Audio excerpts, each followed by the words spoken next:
Você se conhece? No Pode é Nosso Saúde de hoje, você vai descobrir o quanto se conhecer e saber reconhecer situações vividas na infância que dizem muito sobre o adulto que você se tornou. O assunto é autoconhecimento e o papo está muito interessante, você não pode perder. Olá pessoal, bem-vindo ao Pode é Nosso Saúde. Já se inscreveram no canal? Aqui, todas as quintas-feiras, às 8 horas da noite, um episódio novo para vocês. Deixem seus comentários, escrevam qual o tema vocês gostariam de ter aqui com a gente. Não se esqueça de deixar seu like, ativar o sininho e deixe seus comentários também, que ajuda bastante a gente, né? Muito, pessoal, e a gente está adorando o engajamento. Então, sugiram mais temas para nós, né? Eu acho importante isso, porque todos que vêm aqui são sugestões de vocês, para a gente estar sempre atualizado com informações incríveis e embasadas. Ela é terapeuta, consultora em desenvolvimento humano, especialista em inteligência emocional e palestrante. É autora do livro 100% Você Já. E já teve mais de 5.000 alunos em seus cursos. Eliana Pigato, seja muito bem-vinda! Que delícia! Que delícia estar aqui, tô me sentindo muito honrada, gente. Eu que estou, nós que estamos. Eu acompanho seu trabalho pelas redes sociais. Também. E você tem, assim, uma facilidade de nos prender. De reter ali, sabe, a nossa atenção. Porque você fala de uma forma tão leve aquilo que você estudou e que você sabe, que a gente tem vontade de ficar ali assistindo o seu conhecimento, as suas lives. É muito delícia. bom. Isso é muito bom, né? Muito. Por isso que você está aqui hoje. Que gostoso. Fico muito feliz. Bom. Tô muito honrada, mas eu acho que isso tem a ver com o que a gente acredita e o que a gente ama, né? Quando a gente ama o que faz, é tão natural falar sobre isso. Sem dúvidas. Então, e isso vem muito de encontro à minha história de vida. Sim. Então, não é difícil falar de um assunto em que eu primeiro passei, depois estudei e hoje ajudo pessoas. Então, eu acho que isso é uma coisa muito natural para quem é como você, né? Quando você fala as coisas, é tão natural te ver falando que eu estava escutando. Eu falei, gente, por quê? Viveu, né, na prática e hoje quer que pessoas também passem por isso. Não é uma obrigação nossa, né? Mas eu acho que está dentro da gente isso tudo, da gente querer passar para o outro, né? Tanto que a gente viveu como você, como que a gente aprendeu também, né? Não precisa só ter a vivência, mas o que a gente se expôs a aprender. Exatamente, é o tal do propósito. Isso. A vida sem propósito, ela é muito insignificante, né? Que pena que a gente entende um pouco disso um pouco mais tarde, né? Sim. Isso faz parte da inteligência emocional também? Eu já começando. Já começou. Não, mas tá ótimo. É um bate-papo. Na verdade, a gente fala dos setênios ou das fases da vida, né? Então, você vai conversar com um jovem, o que ele quer fazer? Ele quer viver. Ele não pensa no futuro, né? Ele não pensa, o que eu vou construir? Ele vai vivendo. Depois que a gente vai adquirindo uma maturidade, eu falo que o que é a maturidade? A gente não aprende com os anos, a gente aprende com os danos. Pô, verdade. Não é? Olha que então, incrível. assim, você pode ter 30 anos, mas você já passou por muita coisa, você vai ter uma maturidade diferente de uma pessoa até de 60 que não passou tanta coisa. Verdade. Então, eu acho que... Mas eu também acredito que essas pessoas que passam por muita coisa, elas têm um propósito. Eu digo que Deus está usando ela, né, para trabalhar e depois ela tem propriedade para falar. É Eu isso acho que aí. é É um isso. privilégio que a gente vai entender depois. Depois. Né? E não tem como escapar quando você entende. Não tem volta, porque você fala, não tô aqui para bagunçar, eu até posso fazer, mas eu tô aqui por algo muito maior. Minha alma veio fazer alguma coisa significativa aqui na Terra. Exato. E É quem isso. que é a Eliana? Vamos explicar para o pessoal. Descreve aí um pouquinho de você, né? Como tudo começou. Bom, eu costumo dizer que eu sou uma filha amada de Deus, que eu sou uma aprendiz nessa Amém. terra. E estou como Eliana, né? Estou terapeuta, mas fiz formação em nutrição. Olha. Que Me legal. formei em nutrição. Eu falo para atender um gosto da mamãe, que depois nós vamos falar esse assunto. E por paixão, eu fiz pós-graduação em psicologia transpessoal.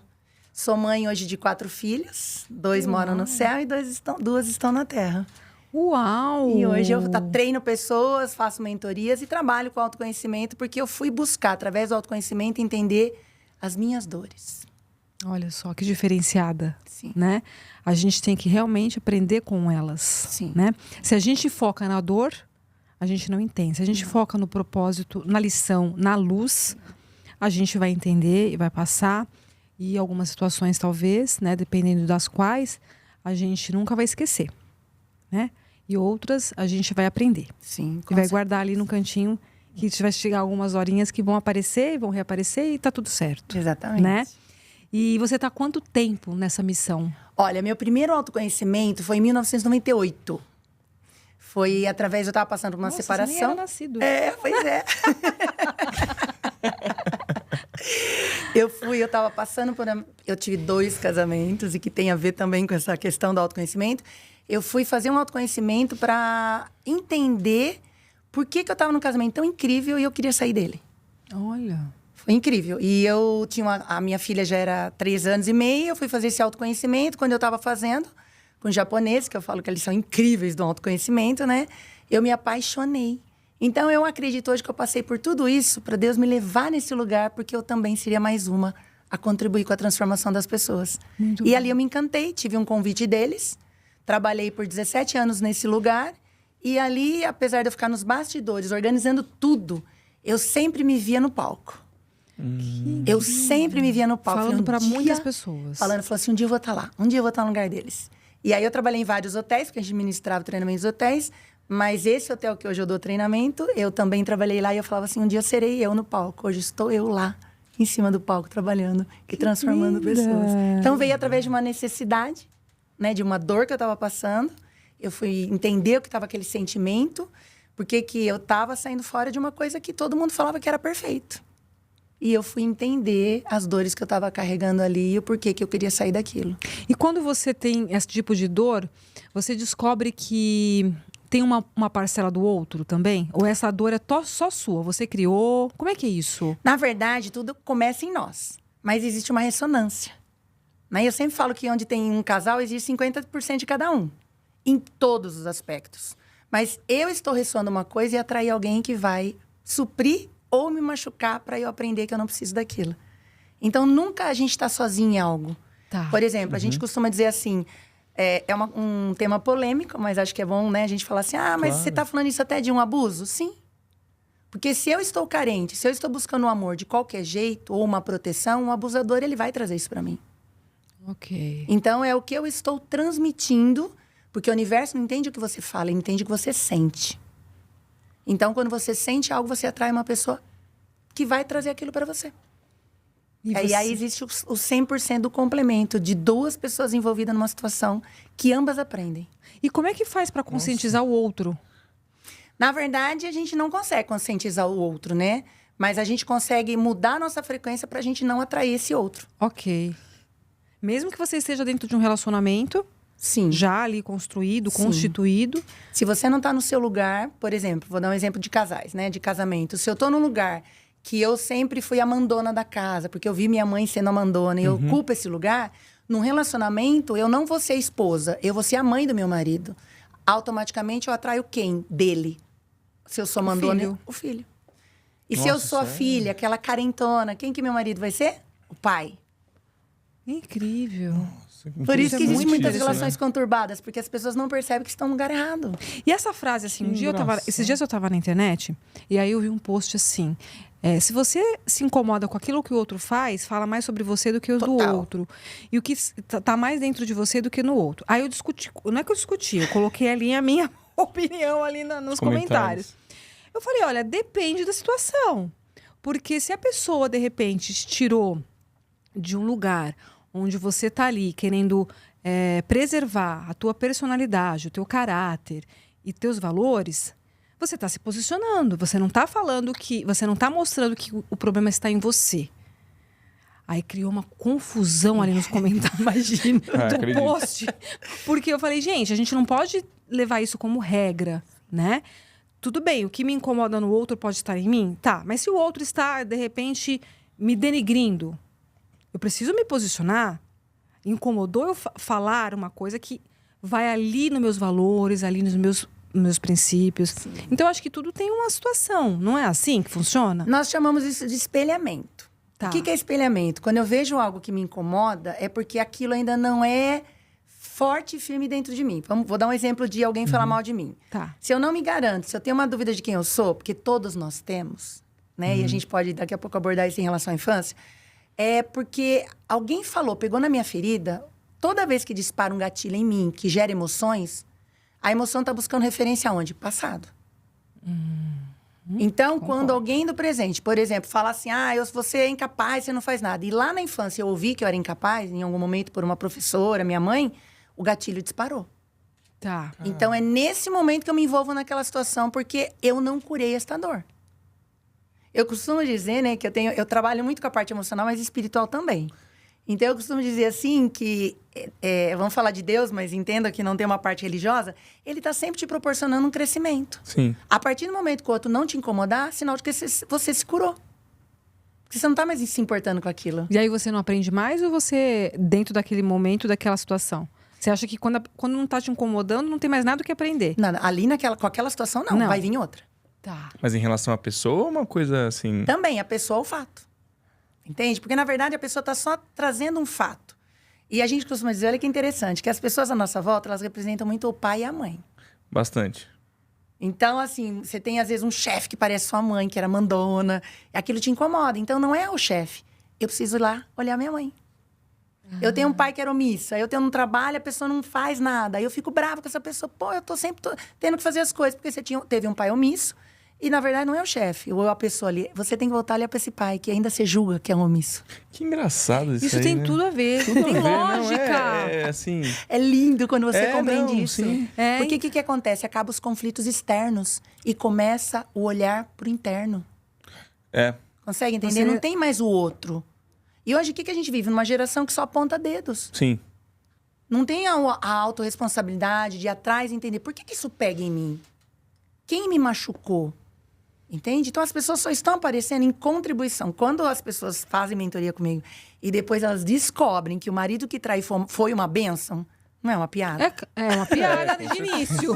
De início é uma piada. Mas quando elas compreendem que ele traiu porque ela não estava disponível no casamento, porque ela estava na criança e tinha medo de se relacionar, e ela entende isso e ela cresce, aí tem um outro relacionamento maduro, ela agradece o cara que traiu ela. Com certeza. Não é doido? É doido, mas quando que a gente começa a buscar o autoconhecimento? Como que inicia isso?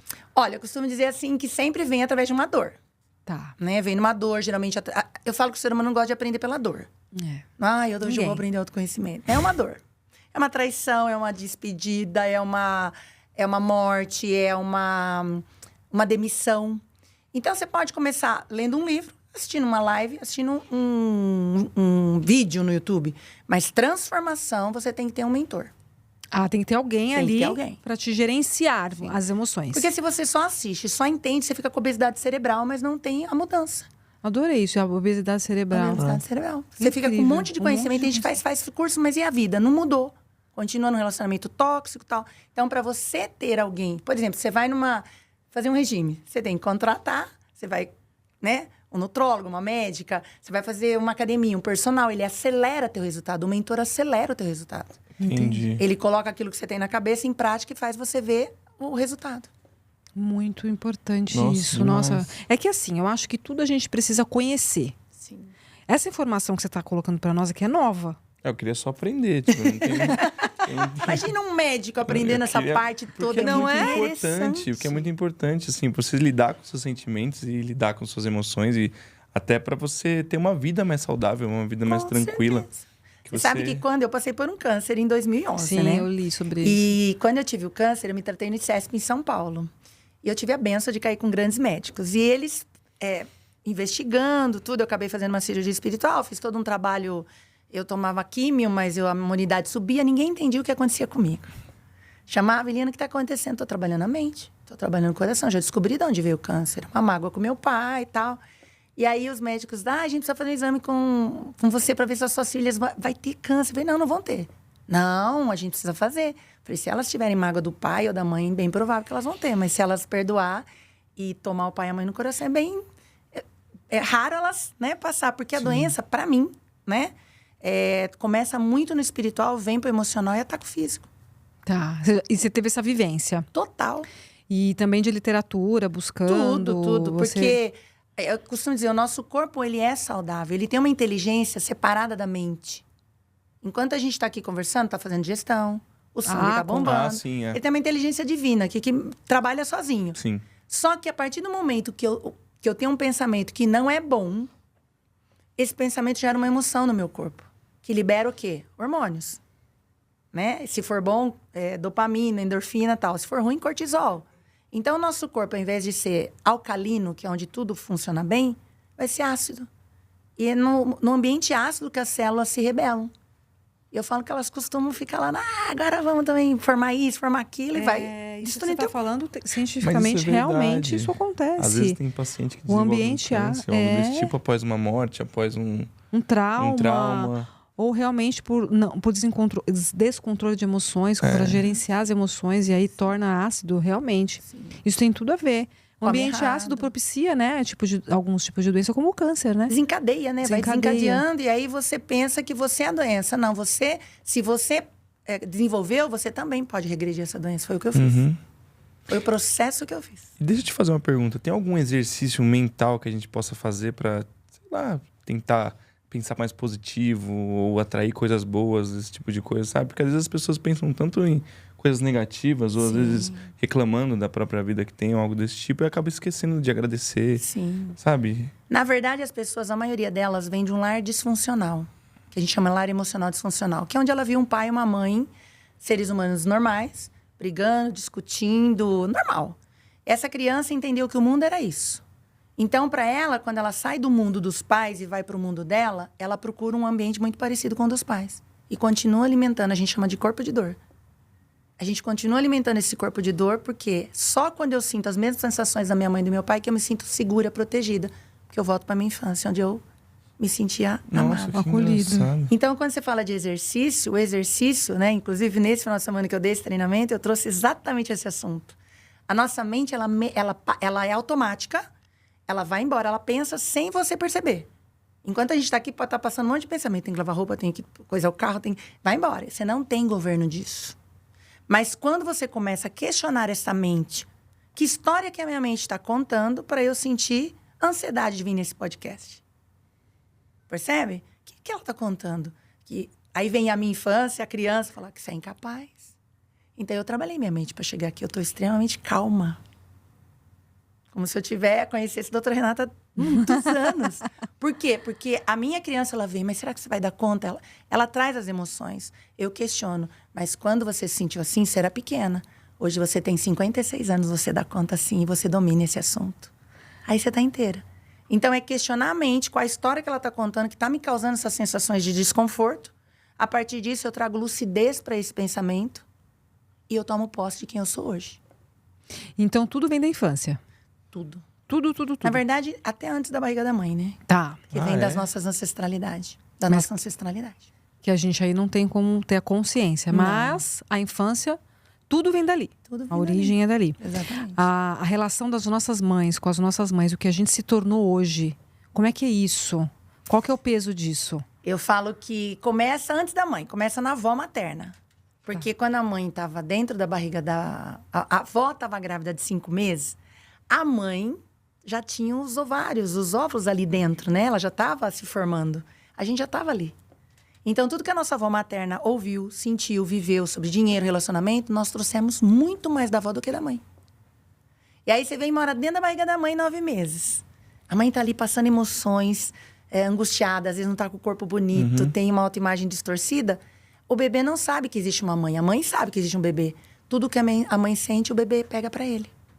Então, ele nasce com esse... E você pode ver quando o bebê tá mamando, qual o olhar dele? É a mãe. O mundo é a mãe. Então, tudo que a mãe faz, sente, pensa, vive, a criança pega dela. Engraçado. E aí, em que momento da vida que a criança vai separar isso?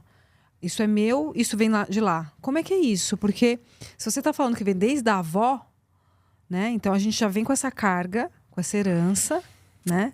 Isso tanto feminino quanto masculino, tanto o menino quanto a menina. E aí você tem essa carga e isso vai interferindo na tua vida desde então. E qual o momento que a gente começa a pensar, não consciente, isso aqui é da minha infância, porque aí tem que passar por uma profissional e tudo mais. Mas em que momento isso se separa?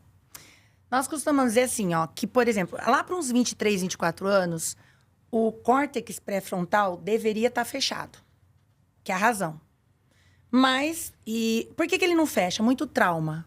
Então, eu fico muito aqui na impulsividade, na dor, presa ao trauma. Então, a maioria, assim, a nossa geração hoje, eu falo, né, eu tenho 56 anos, vamos dizer até uns 40, 45 anos, ainda não tem o córtex pré-frontal fechado. O que significa isso? Eu não tomei consciência do que é meu ainda. Você fala anatomicamente Isso, ou as duas falando coisas. da psíquica? As duas coisas. As duas coisas. coisas. Então, o que acontece? Em vez de eu tomar consciência, por exemplo, gente, eu tenho uma vida tranquila, por que eu tenho escassez? Meus ancestrais, minha mãe viveu escassez, então eu não consigo desassociar. Isso é verdade. Vocês conhecem pessoas que têm de tudo e têm medo de perder? Sim. Por quê? Porque ainda ela não fechou isso ao ponto de entender quem ela é hoje. Eu. Eu pensei a mesma coisa, mas eu não quis falar. Que aí é muita intimidade aqui no podcast. Tem que marcar uma sessão com a Mas é Eliane. isso, você entende? Porque a gente não consegue entender e isso faz parte. Porque é uma geração que, assim, os pais estão dando tudo para os filhos que não tiveram e os filhos não estão quebrando a cara. Nós quebramos muita cara. Sim. Então, hoje os filhos não quebram. Então, eles não conseguem ainda desassociar. Eles ficam presos ainda a isso. Quando você percebe, eu não tenho uma mãe que vai deixar herança, eu não tenho um pai que vai deixar herança. Se você quer ter uma vida boa, vai à luta. Você desassocia na hora. Você toma a vida nas mãos. Claro. Entende? Então, a gente está passando por esse processo, é uma geração, e só o autoconhecimento faz você tomar consciência do que é seu e do que é do outro. Isso é um tipo de bloqueio ou não? Com certeza. É um Tem, tipo a de escassez bloqueio. é um bloqueio que hoje, junto com o bloqueio de autoimagem e paternidade, é um dos mais fortes. Então, quais são os tipos de bloqueio? Aproveitando que você está falando de escassez, paternidade, autoimagem, quais são os tipos de bloqueios? que a gente- Autoimagem, aprendizado, que é quando você passa por alguma coisa na escola, né? Você está fazendo uma prova, por exemplo. A minha filha mais nova, ela chegava à prova de física ou química, não vou lembrar, ela entrava em pânico, crise de pânico. E eu olhava e falava, tem alguma coisa errada aí. Eu falei, filha, o que te aconteceu em alguma prova que você fez que você tem esse pânico? Ai, mãe, eu demorei um dia nessa prova porque eu não entendia muito bem e todo mundo terminou e ficou na porta tirando sarro de mim. Ai, Ela entrou em olha. desespero. Então, toda vez que tinha essa professora, principalmente essa matéria, ela entrava em pânico. Aí chamei, na época, né? Nem sei se ela vai lembrar disso, mas eu falei, filha, quanto você é capaz de tirar nessa matéria? Ela falou, mãe, sou capaz de tirar 10. Eu falei, então você tira o quanto você pode. Eu nunca cobrei nota, né? Aí ela começou a tirar 10, do nada. Porque eu falei sobre a capacidade dela. E não sobre como ela se via e como as pessoas a viam. A capacidade, todo mundo tem capacidade de fazer o máximo. Sim. Só não faz pelos bloqueios. Então, o bloqueio de aprendizado é relacionado ao momento da escola, por exemplo. Aí vem escassez, paternidade é o quê? É quando o pai, que deveria conduzir o filho ao mundo, né? O Bert Hellinger, que é pai das constelações, ele fala, somente na mão do pai é que o filho encontra o caminho para o mundo. Do pai que você fala Pai. paterno. Paterno. Paterno. Aí dá. Ah, porque a mãe, ela é relacionamento, ela é alegria, ela é prosperidade. O pai é caminho, posicionamento e força. Concordo. Então, quando falta o pai, por algum motivo, trabalhou muito, ou brigaram, ou separaram, ou a mãe não deixa o filho chegar até o pai, porque tem disso, numa separação, por exemplo, o filho não toma a força do pai. Logo, ele enfraquece ou ele faz tudo na força do braço. Faz, não ganha dinheiro. Faz, a coisa não rola. Porque o pai, se nós somos 50% mãe, 50% pai, quando eu excluo minha mãe, eu tô manca de 50%. Quando eu excluo o pai, é isso. Essa equação. Então, o bloqueio de paternidade é a falta da força desse pai, que deveria cuidar, proteger, dar o sustento, mostrar que vai ficar tudo bem. Enquanto a mãe zela e cuida. É um dos maiores bloqueios. Porque também nós viemos, olha que dado interessante aí para vocês. Se você for olhar a história do nosso Brasil, né, quando ele foi descoberto, o que aconteceu? Os portugueses vieram e acharam quem? As índias. É. E o que eles fizeram com as índias? Engravidaram. E o que eles fizeram? Foram embora. Então, o nosso país, ele tem uma ferida que chama abandono. Verdade. Então, aqui é um país que falta autoridade, paternidade, pela própria descoberta dele. Sem dúvida. Olha que Consegue incrível entender? esse dado. Então, pode ver que é um dos países, o Brasil é um dos países que menos prospera. Apesar de ter muita gente inteligente nesse país. Por quê? Paternidade. Concordo. Olha isso, interessantíssimo. Interessantíssimo. Bem interessante. né? Começou lá de trás. Então, assunto aí vasto. eu pergunto, por que eu tô aqui e não tô nos Estados Unidos? Porque então eu preciso trabalhar isso. Pai, força. É isso, eu não tô aqui por engano. Eu não nasci no país Boa errado. pergunta. Aí vem o bloqueio que a gente chama de autoimagem, né? Quando fomos pequenos, já nascemos, oi, cara do papai, nariz da vovó. Aí eu costumo falar, você nasce, vê o nariz da vovó que é feio, você já se acha feia. Porque a sua referência foi externa. Então, você nunca coisa. valida quem você é. Você está sempre olhando o que o outro fala de você. Então, por exemplo, eu tenho esse cabelo. Esse cabelo não usa mais. Aí eu já acho que eu tô inadequada. Não, eu gosto desse cabelo, acabou. Então, eu tô sempre me comparando ao outro. E hoje as pessoas vivem se comparando. E a comparação é a pior dor que um ser humano pode carregar, porque ele é único. Ele tem uma digital. Deus olha para cada um do jeitinho. Que coisa, é? Então, quanta informação incrível, né? Sem dúvida. Não é? A gente precisava ter essa aula antes de começar a vida. Sim. Eu sempre falo, isso aí devia ser na escola. Devia, nossa. E olha lá, imaginou? depende da época, né? Porque... Mas também não é interessante para o sistema, né? Não. Você imagina pessoas livres, posicionadas, a gente aceitar qualquer coisa nesse mundo. Positivas, né? Percebe que existe todo por trás também um intuito. Mas quando a gente vai despertando as pessoas, as pessoas vão levantando casas, casamentos, famílias. E aí vem um bloqueio que eu gosto muito, que eu falo assim, o bloqueio não sei o que eu quero. O que você quer? Não sei o que eu quero. Mas se você... não sei. Aí eu costumo dizer assim, que esse bloqueio nada mais é do que uma desculpa que você se dá. Na verdade, você sabe o que você quer, você não tem coragem de fazer. Então, por exemplo, você está no casamento ruim. Eu falo, mas eu não sei o que eu quero. Aí eu falo assim, você sabe, mas qual a coragem de sair disso? Sim.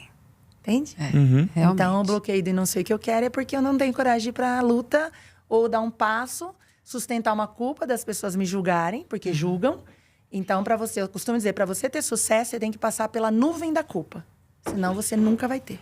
Até o medo de errar, né? Às vezes a gente não sei o que eu quero nesse caso. E se eu errar? E se não é isso Julgamento mesmo? não é o erro, é o que vão me julgar. Porque o ser humano ele tem pavor de ser julgado. Porque, de alguma forma, fez parte da educação dos pais nos julgar. Olha, dentro da tomada, você é burro, escapou. Isso Faz aí, parte, eles só transmitiram o que aprenderam. Então, quando a gente escutou isso dos nossos pais, doeu muito. Então, ouvir de outro volta na dor da mãe e do pai novamente. E o que você acha que falta dentro da educação, lá atrás?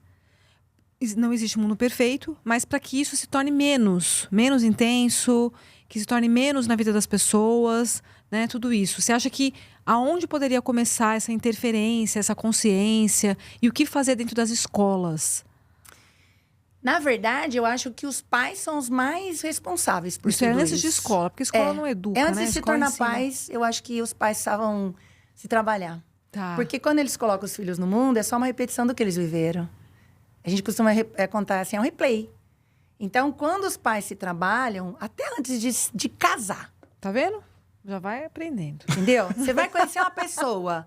Você tem que saber que ela tem os bloqueios dela, tem que saber que você tem o seu, você tem sua história, tem a dela, e a partir de agora constrói uma aqui. O que acontece com os casais? Já quer entrar falando do passado, não quer que faz isso, não quer... Aí vira uma confusão.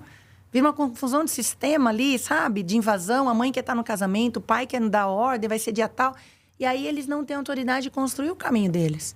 Então, eu falo que quando você conhece uma pessoa, você tem que olhar e entender, buscar autoconhecimento para vocês respeitarem o território de cada um. E quando colocar filhos, entender. Vocês vão passar coisas que vocês trazem, é intrínseco. Mas o quanto vocês podem mudar o comportamento dizendo para o filho, filho, hoje eu tô com raiva, mas essa raiva não é de você. Entendi. Ensinar que tem que sentir as emoções. Entendi. Ensinar que não precisa... quando a gente era pequeno, eu via muito assim, você vai chorar, você é um homem ou um saco de batata? Sim. Aí os homens, cresce forte. Aí você vai fazer um treinamento, chora igual a criança. Por quê? Eles não aguentam segurar muito tempo as emoções. Só que isso explode, o corpo fala. Vai vendo um monte de doença. Então, nós precisamos ensinar as pessoas a extravasar as emoções. Falar delas. Mas saber colocar inteligência emocional na hora de manifestar. Tá. Que é onde se perde, é quando você manifesta a emoção sem ter a inteligência emocional. Aí a emoção vem na sua frente e é onde a gente faz as famosas burradas, né? E se arrepende. E a criança interior está presente na vida de todo mundo ou só de alguns casos? Todos. Todos? Todos. O que eu gosto de explicar em criança interior para as pessoas entenderem? Você pode imaginar uma criancinha, eu digo que são bilhões de criancinhas, né? Porque cada momento da sua vida, uma parte sua presenciou algo. Eu costumo dizer que é uma caixa preta que a gente carrega. Quando o avião cai, você não vai procurar a caixa preta para saber? Quando você cai, você tem que procurar a sua caixa preta. O que aconteceu na minha infância que está fazendo o meu adulto cair? Então, é a parte que nós trazemos das emoções. Nós podemos dizer que ela vem logo que a gente é fecundado, na concepção, né? Já tem uma alma. E a gente costuma dizer que até os 7, 8 anos, né? Isso, mas 7 Eric anos. Berne, que é o pai da análise transacional, ele estica isso até para os 17. Então, assim, É uma parte sua que viveu o começo da vida e que não tinha um cognitivo para entender as emoções, portanto, não ressignificou. Então, você cresce, mas não adultece. Então, você está presa nas emoções. Olha que legal. Você cresce, mas não adultece. Não adultece, porque a reação que a gente tem... Vou dar um exemplo bem bobinho que eu dou às alunas, né? Você faz a unha, chega lá, o marido tá assistindo o jogo. E aí, o seu pai, quando você era pequena, nunca elogiou você, nunca falou de você. Sim. Você fez a unha, aí você passa pro seu marido, o marido nem olha pra mim, você fala, nossa, ele não gosta de mim, ele não tá me vendo. Não é o marido, ela tá procurando o pai que olhe pra ela. Entende? Então, ela fica emburrada, porque o marido não viu a unha feita. Ela tá na criança. Se ela tá no adulto, amor, eu fiz a unha, pintei de vermelho. Você tá gostando? Sabe aquela coisa? Tem que mostrar. Que incrível, é verdade. Traz um adulto. É diferente o posicionamento. Você cria uma intriga ou uma briga desnecessária. Por conta disso numa situação, Sendo que você pode se posicionar como adulto e falar, você nem olhou que eu... Você entendeu? E aí tudo bem, mas quando você fica emburrada, você pega 2 adultos brigando num restaurante. Eu fico analisando. Essa é a pior sempre comendo, olhando 2 crianças. É 2 crianças. Ele tá se vendo, ele tá fazendo uma Não. Eu sou bem tranquilo, eu sou totalmente contrário. Nos relacionamentos que eu tive, eu sempre... Assim, quando não tava bom uma coisa, eu e o próprio fazia. Por exemplo, a louça tá ali. Dá um exemplo banal, tá? A louça tá ali. Não vou reclamar falando, pô, você não lavou a louça, não. Eu vou lá e faço. Tipo, a toalha tá em cima da cama. Não vou reclamar falando, a toalha tá em cima da cama. Eu pego e tiro.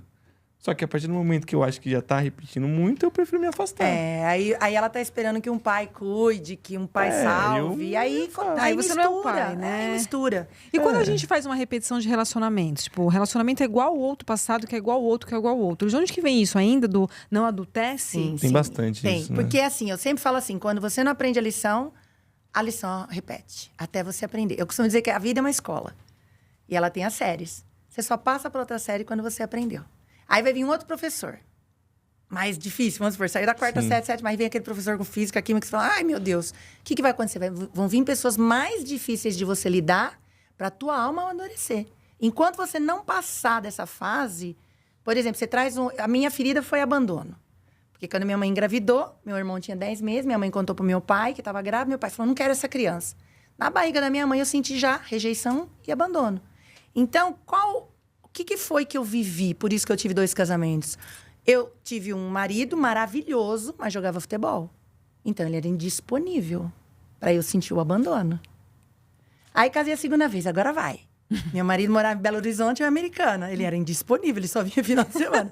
Eu ficava abandonada. Você consegue entender a ferida? Então, por que eles estão vindo? Para eu olhar para o meu abandono, para eu não me abandonar mais. Para eu me abastecer, para não esperar o outro trazer isso para mim. Então, as histórias se repetem até você aprender. Gente, aí você vai falar, Viana, mas cura incrível. Definitivamente? Não. Sabe por quê? Porque isso é dor de alma.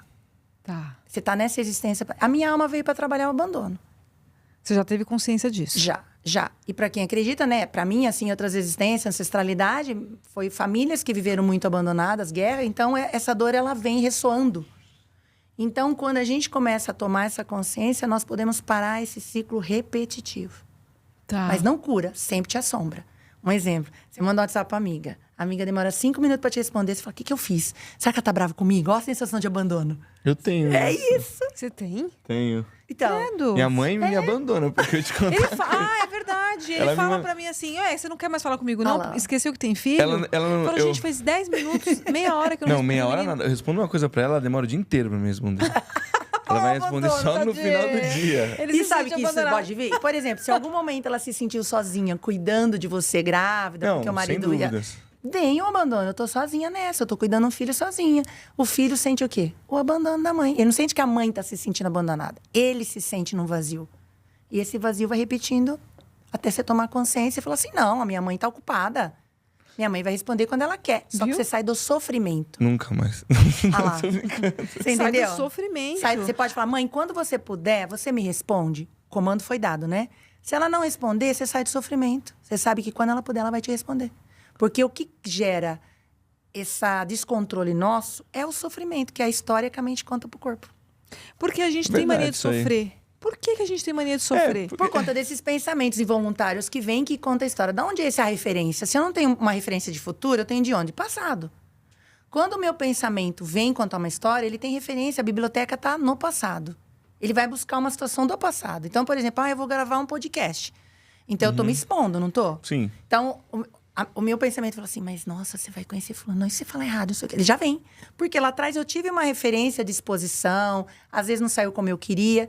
Então, ele não tem uma referência do presente e do futuro, ele tem do passado. Então, ele gera uma sensação em mim de algo que não vai dar certo, porque lá atrás não deu.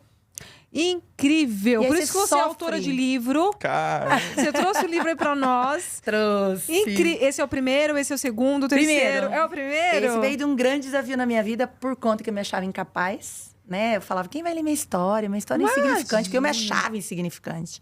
Até que eu fui provocada pelo Joel J num palco, no meio de 1.500 pessoas. É, legal. E aí, ele me desafiou a escrever o livro em 40 dias ou 2 meses, não vou Ele te lembrar. desafiou? Desafiou no palco, falou assim, você vai...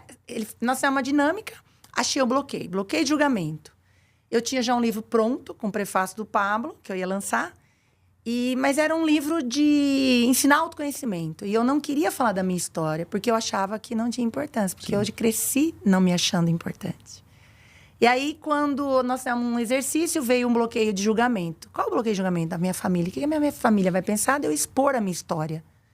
E aí, o Joel escutou, ele desceu do palco, ele perguntou, tinha 1.500 pessoas, o que vocês vão fazer? Uns falaram, eu vou casar, eu vou separar, eu vou comprar uma bicicleta, né? Eu falei, eu vou escrever um livro.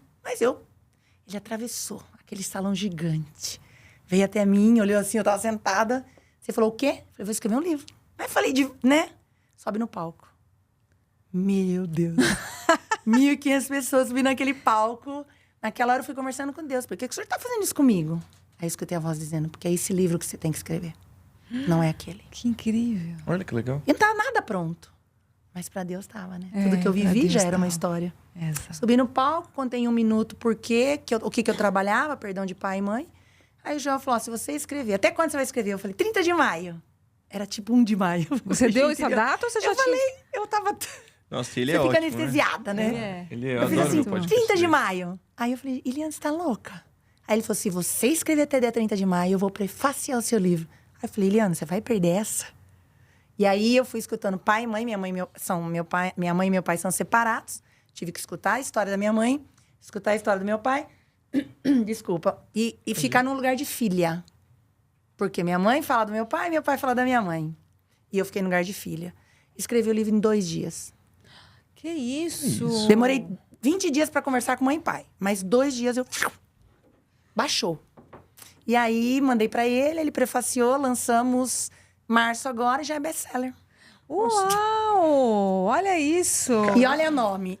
Por que 100% você? você. Porque quando você toma seu pai e sua mãe no coração, que isso tem a ver com a sua identidade, eu sou 50% minha mãe, eu sou 50% meu pai. Biologicamente, meus pais são os perfeitos para mim, por isso que eu existo. Né, doutora? É, exatamente. Mas eles não são perfeitos, não são... A gente idealiza. Como seres humanos, eles são falhos. Quando eu olho para minha mãe, quando eu olho para o meu pai, que eles deram o melhor que eles puderam, e mesmo assim eu senti a maior falta do mundo, mas eles estão no meu coração sem julgamento, eu posso ser quem eu sou. E esse nome veio num sonho. Esse nome? Esse nome, essa equação, porque na verdade o nome seria: não importa o que te aconteceu, mas o que você vai fazer com o que aconteceu. Já estava pronto. Aí um dia Deus veio e falou: é 100% você. Eu falei: mas que tem a ver esse nome? Aí que eu escrevi essa frase embaixo que tinha a ver com o que eu trabalhava. Não, bem legal. Eu achei que quando eu li a capa, eu falei assim, bom, 100% você, ela vai querer dizer, olha, a gente já colocando os pensamentos, que você tem que ser 100% você. Que você não tem que ser Que os o outros outro, pensam. o que os outros pensam. Mas isso na também verdade- a gente pode pensar, né? Sim. Olhando assim, a gente pode pensar. Se você olhar que você veio de um pai e de uma mãe imperfeito, mas que foram perfeitos, você vai entender que você não vai ser perfeito. Então pare de se cobrar. Perfeito só foi Jesus. Perfeito. Vai aprendendo. Perfeito. Pare de se julgar quando você cair. Pare de se julgar quando você fizer algo errado. Só olhe pra você e fala: vamos tentar de novo. Vamos embora. Muito Acabar. bom. Aí acaba o julgamento, porque o julgamento não é do outro, é meu. É teu. Ele tá na Amazon. Tá na Amazon. Ó, pessoal. E agora, praticamente, ele vai ser lançado esse mês, porque minha agenda não tá deixando eu lançar esse livro. Eles me ligaram hoje Que da bom. Literária. Eliana, eu falei: eu não tô com agenda pra conversar com a Literária pra lançar o livro. Mas eu acredito que ele vai ser lançado agora em setembro, em São Paulo. Muito bom. Convida a Não. gente que nós vamos. E é um livro, assim, Simples, curto, né? Simples, rápido. assim, rápido. Sem E aí tem um páginas. capítulo, doutora, que eu até ia trazer, mas a gente, né, Duda? Aconteceu uma coisa muito inusitada É Eduarda? hoje. É Maria Eduarda. A Maria Eduarda. Aí tem um capítulo especial que eu coloquei, da minha mãe, que eu não me senti amada pela minha mãe. Eu vou ler depois. Olha que interessante, eu não me senti amada pela minha mãe. Porque a minha mãe cuidava mais do meu irmão e me deixava muito de lado. E quando eu tava fazendo minhas mentorias, ano passado, eu falei, mãe, eu não me senti amada por você. Ela fez assim, como não? Eu fazia um bolo de cenoura todo final de semana pra você. Eu falei, como assim, mãe? Meu ponto fraco é bolo de cenoura. E aí ela dizia assim, aí eu trabalho com isso também, Linguagens do Amor, não sei se vocês já ouviram falar. É maravilhoso. Linguagens do Amor? Ai, vou te mandar um livro. Você vai se salvar com esse livro. Aí eu fui entender que a linguagem de amor da minha mãe era atos de serviço e ela dizia, eu te amo através de um bolo de cenoura. E aí, vindo hoje pra cá, eu dei treinamento, eu conto essa história. A minha mãe liga hoje de chamar de vídeo e fala assim, filha, você passa em casa que eu fiz um bolo de cenoura. O que ela quis dizer pra mim? Que te ama. Eu te amo. E você agora entende. Agora eu entendo. Só que teve vamos dizer assim, um contratempo aí. Há 2 anos nós ensinamos minha mãe a falar eu te amo, porque minha mãe também não ouviu. Entendi. Então, quando eu falava assim, mãe, vamos aprender? Então eu falava, mãe, eu te amo. Ela fazia aquele joinha do WhatsApp que eu odeio. Eu falava pra turma, não me manda aquele joinha. Que eu lembro da minha mãe fazendo isso, né? Aí depois eu falava, mãe, fala de novo. Hoje minha mãe fala eu te amo. E o que aconteceu? Ela não faz mais bolo de cenoura. Eu me lasquei, né? Então ela fez, eu até ia te trazer um pedaço, mas a gente já tinha saído. Falei, eu vou levar pra ela pra mostrar que esse é a linguagem de amor. Então eu me senti muito amada, porque toda semana tinha bolo de cenoura na Olha, Linguagens do Amor. Linguagem do amor, esse é um assunto lindo. Eu depois quero saber mais a respeito disso. Porque, né, às vezes a pessoa realmente fala eu te amo sem falar eu te amo. É um segredo, eu né? vou contar pra vocês. Conta. Eu vou mandar um teste pra vocês fazerem, vocês vão ver como vai potencializar a vida de vocês. É mesmo? Eu quero. Olha Agora. isso, pessoal, que incrível. Aqui a gente tem o Mitos e Verdades, que a gente recebe, né? Quer falar, Vinícius, dos Pode mitos? ser. Vamos lá? Ó, o primeiro mito é assim. Mito ou verdade? Que todo desconforto que temos hoje na fase adulta vem da nossa criança interior. Verdade, Verdade? total. Tá. Segundo, mito ou verdade? Que a autoestima elevada é o mesmo que vaidade. Mito, Mito? mito. Você poderia explicar um pouquinho? A autoestima é autoestima. Eu me estimar. Eu me aceitar do jeito que eu sou. Vaidade é eu me esconder de quem eu sou. Eu pinto o cabelo, eu faço nada contra, porque Sim, eu faço claro. isso também. Claro. Eu vou me transformando para ser aceita pelas pessoas. Autoestima é quando eu me estimo. Então, Vaidade é para fora, autoestima é para dentro. então eu posso entendi. aparecer de uma forma que eu me Mas- aceite, que tá tudo certo, que isso é a Exatamente. minha autoestima. A pessoa que tá na vaidade é pro outro aceitá-la. Só que assim, a pessoa tá na minha frente, eu tô vendo que ela não tá se aceitando. Agora, quem tem autoestima, quem se garante, você pode falar, ai, não gostei disso daqui. Eu falo, sério, eu gosto. Sim, Essa é a e diferença. tá certo. Essa é a diferença. Ótimo. Legal. Outra. Mito ou verdade? Quem se mostra sempre alegre, seguro e confiante está com autoestima elevada? Nem sempre. Isso pode ser uma máscara. Pode ser uma máscara. Máscara, sim. Então é mito. Pode ser, sim, a pessoa está autoconfiante, ela já se trabalhou, mas também é uma máscara. E não é ruim usar máscara. Depende onde você vai, é necessário. Mas o importante é você chegar em casa e tirar. Eu tenho dificuldade com isso. Depois nós também. vamos conversar sobre isso. Vamos. Eu Porque sei. cansa. Eu já usei muito. E chegava em casa, minhas filhas às vezes falavam, mãe, a gente precisa de uma mãe aqui, não de uma terapeuta. A gente precisa, entende? Porque você se monta a salvadora do mundo. Mas ao mesmo tempo, e aí? Aquela parte mais vulnerável, pegar um filho no colo. Então, às vezes, a gente esquece de ter essa máscara e isso afeta quem está muito mais próximo, né? Ou então a dificuldade de colocar a máscara, né? Porque tem alguns momentos que você precisa disso. Precisa. Sim. É proteção. É proteção. É proteção, mas aí tem que ser Então- consciente, porque senão a gente se perde. Então. E aí você fica aquela pessoa vulnerável que qualquer um te pega e te derruba. Eu falo que eu sei usar muito a máscara. Sabe aquela coisa de você tá sorrindo, você tá vendo que a pessoa quer te... Tchau, sabe aquela punha lá? E eu tô lá centrada, olhando, nossa. Ensina pra nós. Fazendo cara de egípcia. Sabe aquela coisa? Muito bom. Ensina pra gente, Eliana, isso. Ó, a gente tem uma pergunta. Tem perguntinhas aqui pra tela, Miti? Vamos lá, vamos por aqui. O pessoal que mandou pra gente. Olha só. Meus pais se separaram quando eu era muito pequena e cresci com a ausência paterna. Isso pode estar ligado ao fato de que não consigo dar certo no amor e só tenho relacionamentos conturbados? Ana Carolina. Que linda, cidade de Santos, Ana, amo essa cidade. Tem total. Porque o que acontece? Ela tá vivendo a dor da mãe dela, né? Os pais se separaram, provavelmente ela ficou do lado de alguém. No caso que ela disse que é a ausência do paterno, então ela ficou do lado da mãe.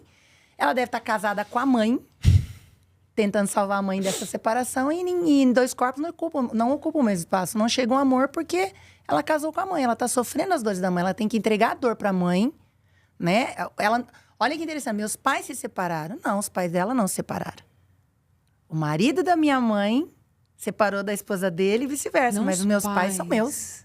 Eles nunca se separam. Olha que incrível, é verdade. Isso é verdade. Só que o que acontece? Quando existe a separação, muitas vezes depende a briga, um exemplo, a mãe começa a jogar suas dores nos filhos. E vira os filhos contra o pai. E tem uma frase que a gente diz assim, o pai só chega na vida de um filho se a mãe permitir. E aí, quando o filho cresce, vai falar, eu não tive um pai. Não é que eu não tive um pai. A mãe não deixou esse pai estar próximo do jeito que ele era. Então, a criança toma a dor da mãe, porque ela foi injustiçada. A gente sempre fica do lado dos mais fracos, né? Eu fico do lado da minha mãe e crio treta com o pai.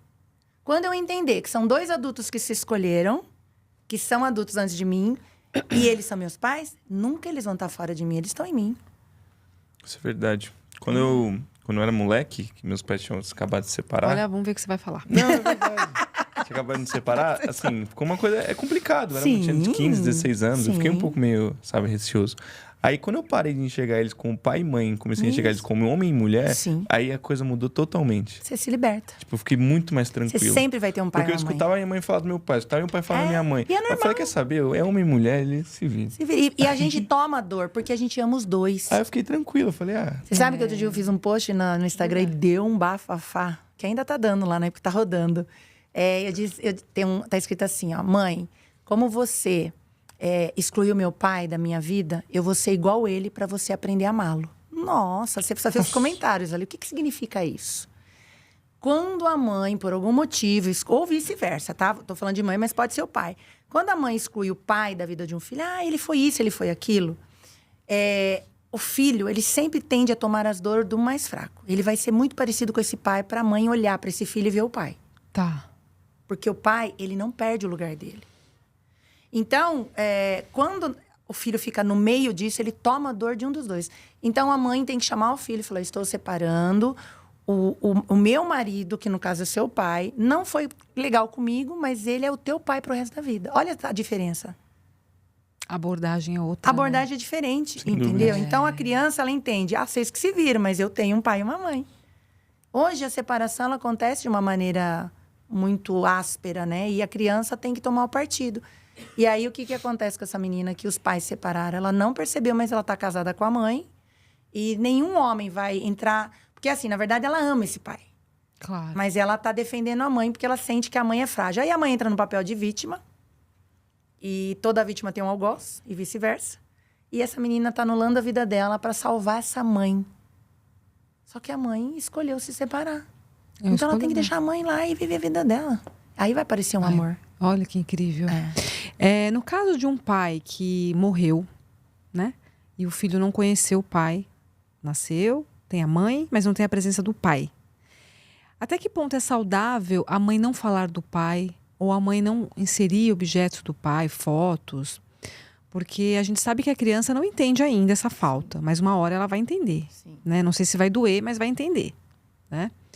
Até que ponto é saudável? Até que ponto fala-se do pai ou não? Como é que é isso? Essa falta do pai por não existir mais aqui, né? Na Terra, pelo menos. Na verdade, a criança não tem a presença física, mas ele tem 50% desse pai, que são as células. Ele traz o pai com ele. Tá. Mas quando não tem o olhar, porque a gente acostuma... A gente é muito visual, né? Sim. Então, ele vai procurar um pai aí fora. A criança vai. Vai. Ela sempre procura uma figura paterna. Que pode ser um tio, um avô, que é saudável, mas também pode ser um traficante. Percebe? Mas até que ponto é saudável? O que a mãe faz, então? A mãe insere objetos, fala sobre o pai? Mostra, conta a história. Tá. Se pudesse, o mais saudável é contar a história, a origem do pai. Quem é a mãe, a avó, bisavó. A gente não tem árvore genealógica, a gente não sabe de onde a gente veio. Não tem essa cultura, né? É muito doido, sabe? Eu só fui descobrir um pouquinho de onde eu vim, conversando com meu pai e com a minha mãe.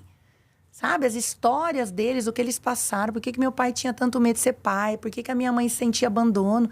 Nossa, me libertou de tanta coisa. Esse livro, Então, assim, se a criança não sabe de onde veio, ela também não vai se posicionar na vida. Olha só, temos uma outra perguntinha aqui. Olha lá. Sinto muita dor nos ombros. Minha amiga disse que é porque quero resolver todos os problemas da minha família. O emocional pode estar ligado às minhas dores físicas? Juliana Martinez, Osasco. Juliana, você tá carregando o mundo nas costas. Você é a salvadora e você acha que as pessoas dependem de você para ter uma vida incrível. Esse é um papel que a gente trabalha também nos atendimentos, né? Toda dor no ombro, nas costas, são pessoas que carregam o que não é delas, com a falsa ilusão de que elas vão salvar as pessoas. Ninguém salva ninguém. Então, nós estamos aqui para nos salvar. E a gente tem uma frase que ela é forte, mas ela diz assim: permita que as pessoas escolham seus destinos. Permita que a sua mãe se sinta abandonada. Permita que seu pai queira sofrer. Porque ele está aqui para aprender. E se for o sofrimento necessário para ele aprender, permita que ele passe por isso. Ótimo. Quando você faz algo para alguém tentando tirar a dor dele, não houve aprendizado. Mas houve uma carga em você. Porque essa pessoa passa a ser só dependente. Todo salvador tem dependentes do seu lado. Mas aí é uma necessidade da pessoa de ser o quê? Aceita.